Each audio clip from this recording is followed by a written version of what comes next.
Guys, আজকে আমি মাটি হাঁড়ি পাতিল রান্না করব। মাটি হাঁড়ি পাতিলগুলো ভেঙে যাওয়ার সম্ভাবনা থাকে, তাই এগুলোকে রান্না করার আগে ভিজিয়ে নিচ্ছি। 8 ঘন্টা এরকম ভিজিয়ে রাখতে হবে। অন্য হাঁড়ি পাতিলগুলো আমি আলাদা ধুয়ে নিচ্ছি, যেমন পায়ের জগ, কলস, কারণ এগুলোতে আমি রান্না পানি রাখ, যেহেতু আমার ছোট ছোট রান্না করলে এগুলোকে ফেলে দেয় না। অনেক খাবারই আছে যেগুলো আমরা খাওয়ার চেষ্টা করি, তাই সবসময় চেষ্টা করি এগুলো পরিষ্কার পরিচ্ছন্নভাবে রান্না করার। এগুলো ধুতে ধুতে যে আমরা কত কিছু যে করেছি, কত দুষ্টুমি, তার কিছু কিছু ক্লিপস আমি রেখে দিয়েছি, তা আপনারা দেখেন কেমন হয়েছে এগুলো। সরো সেরকম সরো। আমার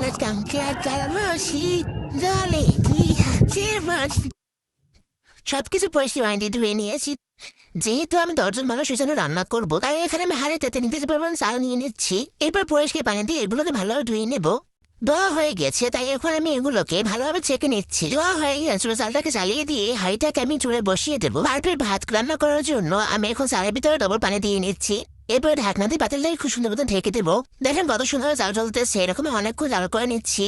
হাই বন্ধুরা, আমরা রান্না করি। এই রান্না করি কেমন লাগে বন্ধুরা? এইখানে কমেন্ট করো। হাই হাই, এটা আমার সাথে কি হয়ে গেল দেখি। এটা বোম ফেটে গেল যে।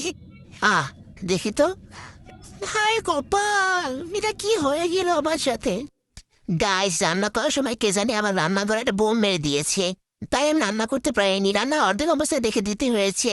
তো আসলে এটা আমার জন্যই হয়েছে। আর মাটি পাতিলে রান্না করতে গেলে পাতিলগুলো তো অনেকক্ষণ পানিতে ভিজিয়ে রাখতে হয়, কিন্তু আমার তো সেরকম সময় ছিল না, তাই ভিজাতে পারিনি। তাই আমার সাথে এরকম সমস্যাটা হলো।